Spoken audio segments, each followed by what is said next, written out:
The time is just gone 8:31 a.m. as we continue this morning. Now, this is quite an important discussion that we will be having with Dr. Waasila Jassat, and we're talking about trends of COVID-19 deaths in South African Muslim community. And we see it over and over again on social media on a daily basis, where we see all these funeral announcements that are being made. And often and recently, we are talking about it and we hear over and over again, the number of Muslim deaths that are increasing in the respective areas.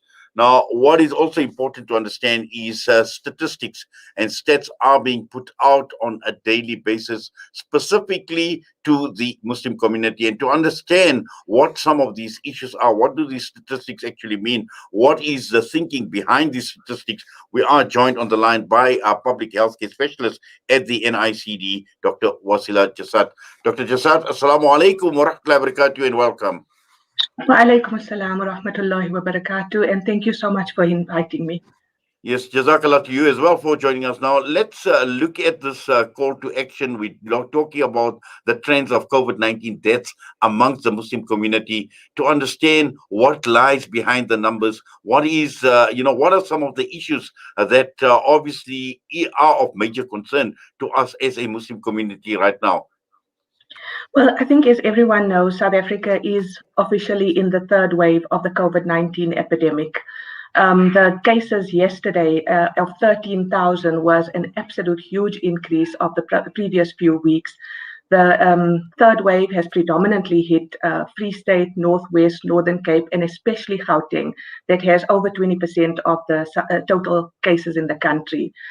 So we've been tracking this increase in cases, in hospital admissions, and in deaths over the past few weeks using the NICD laboratory case surveillance and also our hospital surveillance.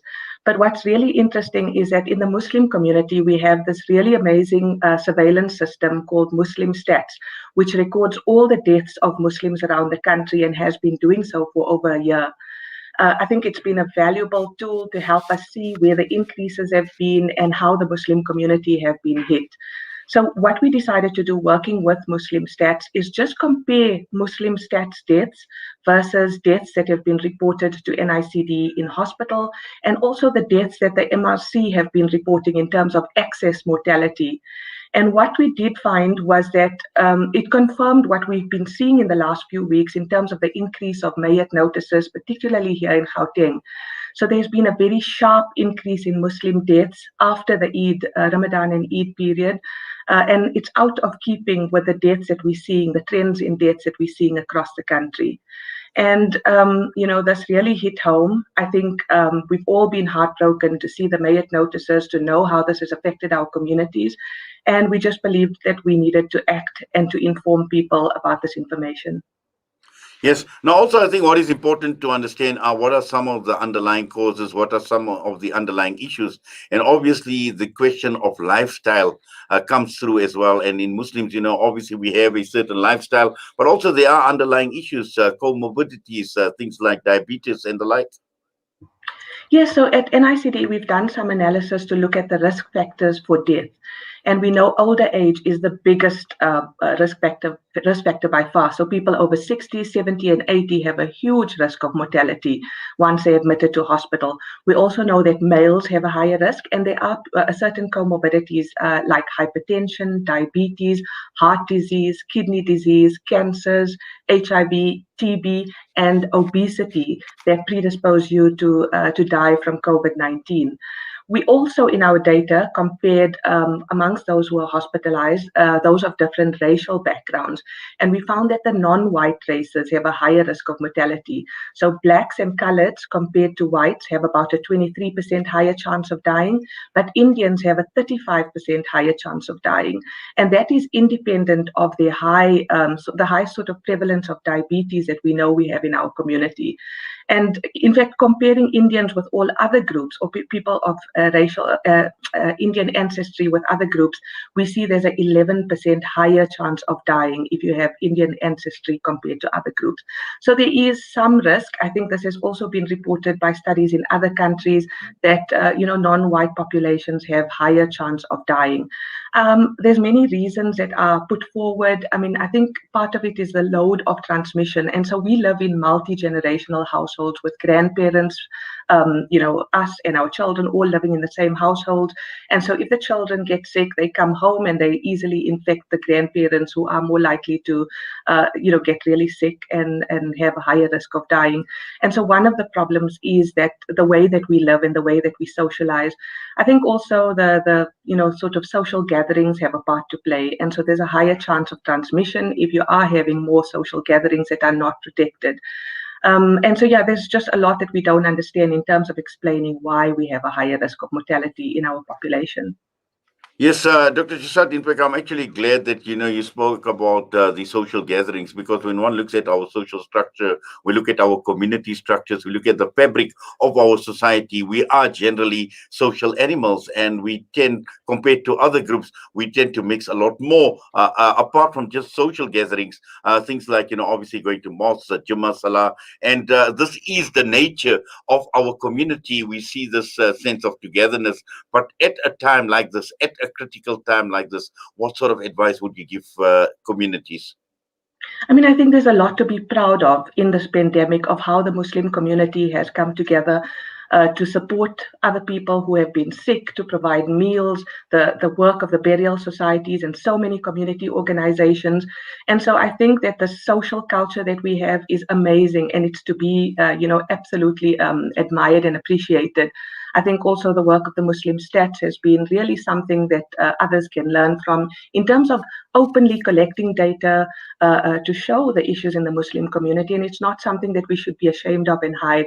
But yes, I think our social nature does put us in risk. It's in our nature, and it's actually a part of our deen to visit people who are sick, to go to homes where there have been deaths, to gather on, religious occasions and on Eid.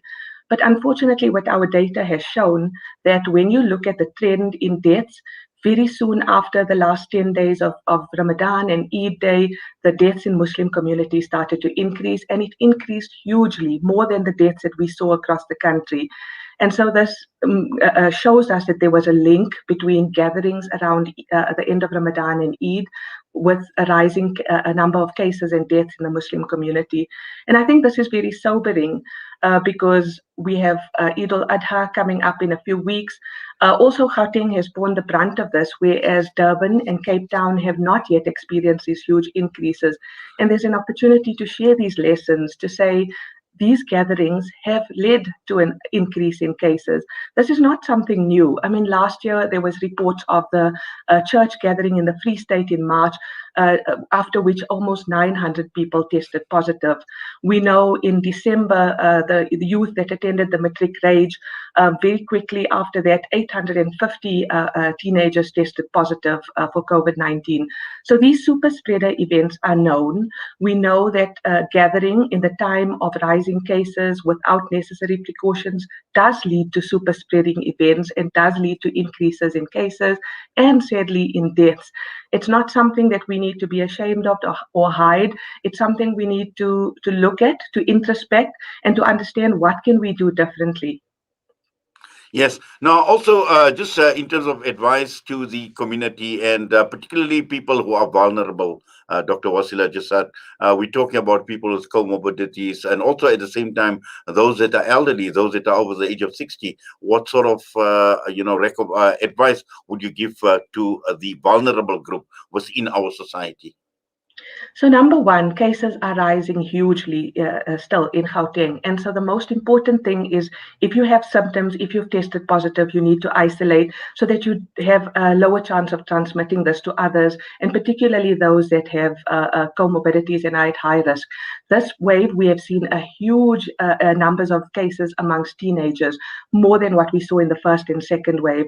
And people are constantly reporting the numbers of kids testing positive at schools. So I think we must be aware of this, that kids are testing positive and they come home and they don't get very sick, but they're likely to infect grannies and grandfathers who then develop very severe disease. So number one, isolate. Even if you test negative, but you have classic symptoms, just take precautions and rather isolate.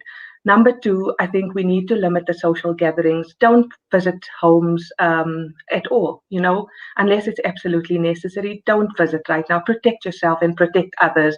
I know that the MJC has announced that mosques will be closed for a few weeks. I think everyone needs to make their own personal decisions, but I strongly advise that if you are high risk, if you are older and you have comorbidities, maybe consider praying salah at home. And if others in your home, have these comorbidities and are at high risk, then you as a household member also consider praying salah at home. So I think those are the two very important messages I would like to get out there. And then thirdly, I mean, we're not going to get past this epidemic. We're going to continue having wave after wave. We're going to continue seeing new variants. The current variant we're quite concerned about, the Delta variant that first originated in India, is 60% more transmissible and is possibly associated with more severity. So these variants that have occurred in South Africa, in India, are more transmissible, possibly more severe. And so the only chance that we have to hopefully get this under control is to vaccinate, and to vaccinate in high numbers. I understand there's a lot of hesitancy, there's a lot of concerns people have about the vaccine, but 2 billion people in the world have received the vaccine. The vaccine studies have revealed it to be safe and to be effective. In countries where they've had high numbers of vaccination, cases have come down and deaths have come down, and life is going back to normal. The economy is opening up, tourism is opening up. This is a reality. It's not something that we imagine. It's something that we're seeing in other countries already, and South Africa can get there if we make the right personal decisions right now. Yes, and obviously, we're talking about vaccines and being vaccinated, and we've heard of number of people obviously being vaccinated. But again, I think many of us are at the mercy of the government in terms of the vaccine rollout. And at this point in time, it is a bit of a mess, also, Dr. Jisat. Yeah, I mean, some of it was really, not anticipated. The fact that the AstraZeneca doses came, but at the same time, the studies showed that they weren't effective against our variant. There was nothing we could have done about it, and we had to discard those. I mean, these issues of contamination, it's unfortunate. But government needs to ramp up the vaccine program strongly. I believe that the J&J doses will arrive soon for the educators, and hopefully they will get vaccinated soon. But whatever happens, there are vaccine doses available, and the people over 60 should register. In fact, there are walk-in centers, so even if they're unable to register online, they can go there and they will not be turned away, and they can receive their vaccine. What they need to know is they are not protected after the first Pfizer dose. You have some protection after a few weeks, but only after your second dose, 2 weeks later, are you fully protected. And so people must still continue to take all the precautions until then. Yes, I've got a question that's come through from a listener asking, do you have to isolate separately if more than one person has COVID-19 at home?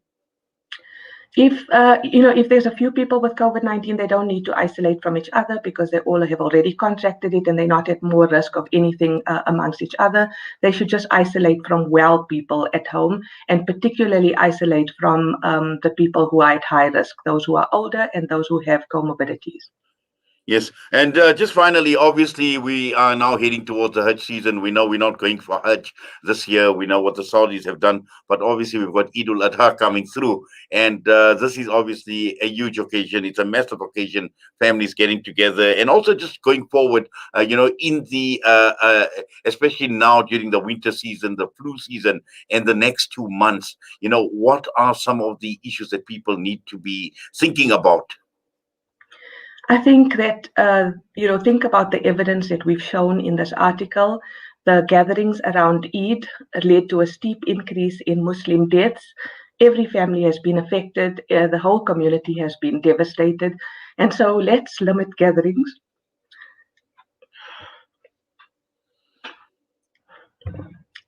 Let's take precautions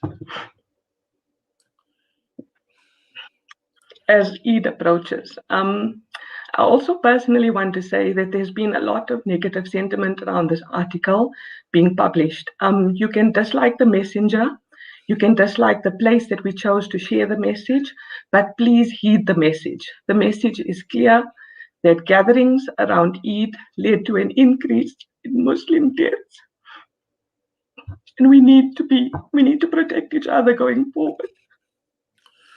Now, Well, no, it's fine. We can understand the emotion. I think this is something that all of us are actually experiencing, going through, really. And, at the end of the day, like you said, is we need to tie our camels. We need to be careful. We need to take extra precautions, or we need to take a maximum precautions. Dr. Waasila Jassat, Allah subhanahu wa ta'ala accept your efforts. Allah keep you safe. Allah keep your family safe, and keep all of us safe, and protect us, from what we are seeing at this point in time. And inshallah, make it easy on each and every one of us, inshallah. Assalamu alaikum wa rahmatullahi wa barakatuh. Ameen. Wa alaikum assalam wa rahmatullahi wa barakatuh. Yes, that was Dr. Waasila Jassat. Very, very emotional. And this obviously is reality.